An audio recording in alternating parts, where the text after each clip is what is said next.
Salam sejahtera bagi kita sekalian. Sahabat Walage, renungan harian keluarga Gemis. Saat ini saya Vikaris Christine Asmita Manoso akan menemani saat teduh Anda. Maka dari itu, marilah kita berdoa. Kami bersyukur kepadamu ya Tuhan, untuk penyertaan-Mu sampai saat ini, yang tak pernah berkesudahan dalam kehidupan kami. Dalam perkenan-Mu di saat ini, kami hendak belajar dan merenungkan isi sabda firman-Mu. Tuntunan Roh Kudus-Mu senantiasa hadir dalam hati dan pikiran kami, agar firman-Mu ini tidak berlalu begitu saja, melainkan dapat kami pahami dan mengerti, sehingga firman-Mu ini boleh tertanam dalam hati dan pikiran kami, dan dapat kami berlakukan dalam setiap kehidupan kami. Bersabdalah Engkau ya Tuhan, kami anak-anak-Mu telah siap mendengarkannya. Amin. Saudara yang diberkati Tuhan, pembacaan Alkitab kita di saat ini terdapat dalam kitab Efesus pasalnya yang keempat, ayatnya yang ke-30 hingga ayatnya yang ke-32.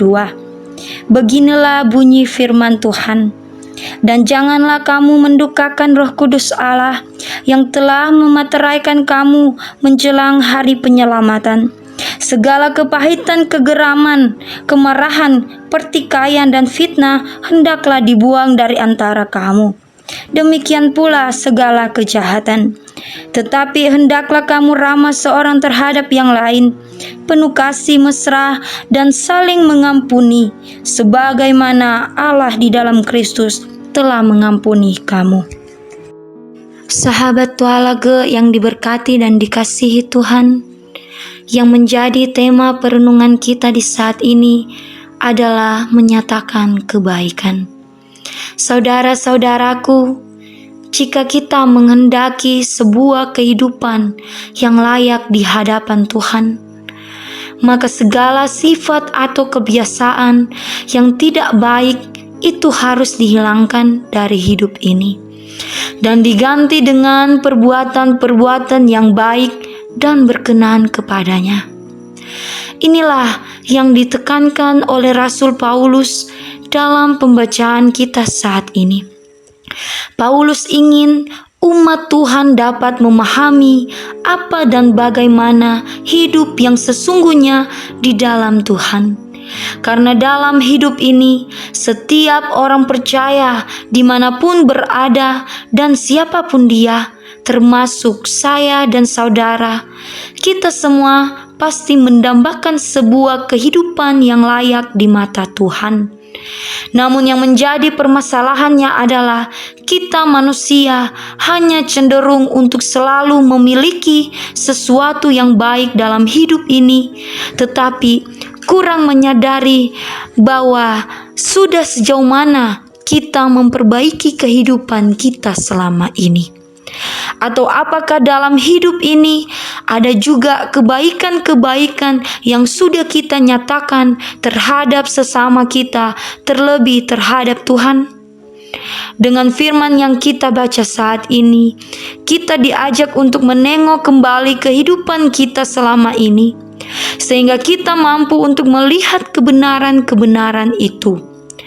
Ada beberapa kebiasaan yang buruk menurut Rasul Paulus yang harus dihilangkan dari hidup ini, yaitu kepahitan, kemarahan, pertikaian, fitnah, dan segala kejahatan lainnya.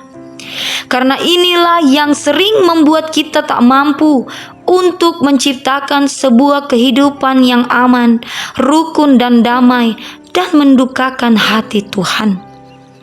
Dalam konsep firman Tuhan, kebaikan atau keindahan hidup itu bukan terletak pada kekayaan, kekuasaan, kepandaian, dan kepopuleran seseorang, melainkan terletak pada sebuah kehidupan yang rukun dan damai. Dan pada kitab Mazmur 133 ayat pertama hingga ayat yang ketiga, Pemazmur telah merasakan alangkah baik dan indahnya hidup itu apabila dijalani dalam sebuah kehidupan yang rukun, damai, dan penuh kasih persaudaraan. Digambarkan juga oleh pemazmur seperti minyak yang harum, seperti embun gunung Hermon yang turun ke gunung Sion, dan di sanalah Tuhan memberikan berkat untuk selama-lamanya. Inilah yang disebut dengan kebahagiaan yang sesungguhnya, bukan kesenangan belaka yang hanya memiliki nikmat sementara, yang tidak mendatangkan sukacita, melainkan justru membawa kepada sebuah kehancuran hidup. Sahabat Walage yang diberkati dan dikasihi Tuhan, milikilah hati yang baik, penuh kasih dan mengampuni sama seperti Kristus yang sudah mengampuni kita.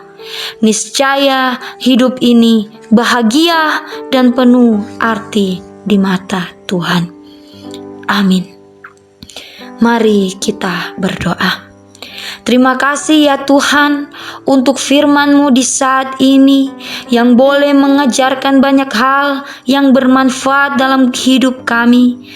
Dan firman-Mu ini senantiasa menjadi kekuatan dan penuntun arah langkah kehidupan kami, agar kami boleh memperbaiki kehidupan kami menjadi lebih baik lagi dari sebelumnya. Berkati kami ya Tuhan, dan berkati kehidupan keluarga kami, agar kehidupan kami selalu dalam kehendak dan penyertaan Tuhan. Amin.